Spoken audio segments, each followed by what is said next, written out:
Mornings in the morning with Kevin and Adam in the morning. Day 9 of the Election Challenge 2020. Today is Wednesday, the 11th of November, 2020. I still don't know who the president is, and I'm gathering that things are still being contested. This is just a little quickie, because since I work for the gig economy, sometimes in between gigs, you go out and do random odd jobs for the cash. And to tell you the truth, actually, as much as here's a couple causes I want to promote. Number one, Happy Veterans Day. Happy Veterans Day, everybody. Or especially military people, I guess. 2, here's a second cause I want to promote. Sometimes, yes, I donate plasma. You can seriously get hundreds, even 500, more than that, a month off it. So, I'm about to go in there. I haven't been in this place that I go to since the election happened. But this is the type of place where usually, they have like hospital beds out, this type of thing while you're donating. And they usually have a bunch of TVs on, and sometimes they show the news. Usually they'll put in a DVD or something, some stupid, I now pronounce you Chuck and Larry, something like that. But lately they've been having the news on lately, which I've kind of been bummed out about, because I don't like hearing the news in general, but I also don't want it, for the challenge now. This is going to totally blow it. But we'll see if I can make it in and out of there. And the headphone jack on my phone is broken, so I can't even listen to stuff as I'm doing it. So I'm probably gonna overhear people talk about it. Probably gonna hopefully they won't have the news on their TV. But yeah, this is just a little quickie. This is day 9. I'll upload later today, and we'll see if I get out. And after this, I'm gonna go to Whole Foods and fucking do grocery shopping and stuff. So we'll see if I make it out alive today. Day 9. Mornings. So yeah, we made it. Nothing on the TV, no news there, and I didn't hear anybody talking about it. So I could go either way. If Trump won, I actually would expect people to be kind of grumbling about it, and everyone, but then again, if Biden won, I would think everyone would be kind of celebrating, but maybe it's just back to normal or something. So, and while we're on the subject of the election, no, you know what? I'm going to skip going over, I'll say this because it still is apolitical. The one thing that I'm kind of acknowledging, if Trump did lose, is that it might be kind of boring from here on out. Not that you want to stake, but you see, that's exactly the point. Oh, boring? Well, you know what, Kevin? It doesn't matter if it's boring, because this is better for the world. Is it? Kids in cages? Every politician has done that.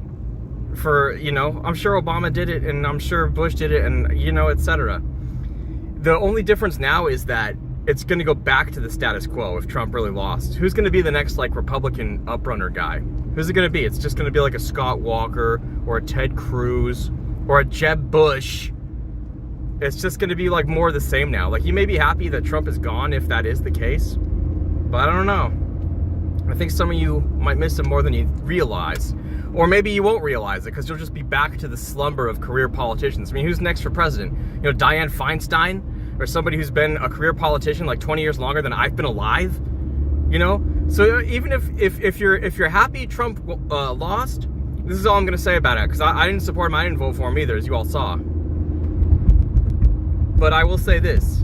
If we're all just going back to the status quo of, Joe Biden followed by Scott Walker, Chris Christie, Jeb Bush, then I'm the biggest thing that I'm disappointed about, since nothing's really going to change anyway. So I'll just go with a vanity aspect and say the biggest thing that I'm disappointed about is now we're going to be back to career politicians doing the status quo. Boring. Now really no one's going to be a firebrand or be exciting. So that's what's up. I still have no idea. I would expect celebration or grumbling. This is really weird.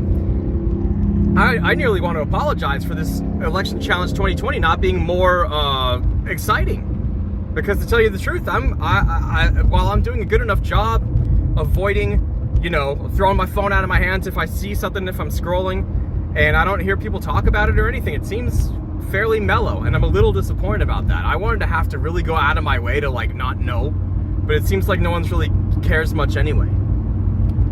So I still don't know. This is day 9. Happy Veterans Day.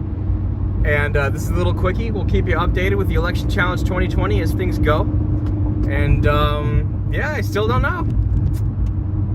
So maybe everyone, maybe the 5 people who watch our show so far, because it's not quite public yet. Maybe the 5 people have spread it enough, and hashtag ignore the results is actually now a real thing. Because everybody else seems to be ignoring it. Nothing seems to be happening. Either that or Biden won and people have just kind of sunk back into the status quo of, okay, another career politician is going to be president. No more exciting Trump guy, love him or hate him. And that's what I'm afraid of. It's just, now it's just going to be boring from here on out. And like, this is just like a once in a lifetime event of a media circus that now it's just going to be back to boring ass. Like, I've always been a third party type guy. Now it's even like more so, because now it's just going to go back to that. Boring ass people, uninspiring candidates who I flat out know do not give a damn about me or anything like that. You know, at least we had some excitement in the past couple of years. Some kind of a spectacle to watch. Now we got nothing. Now it's just going to be straight up boring Jeb Bush type crap again. So I hope you're all happy for making me bored. But all right, mornings in the morning with Kevin and Adam in the morning. We'll see you soon. Mornings in the morning with Kevin and Adam in the morning.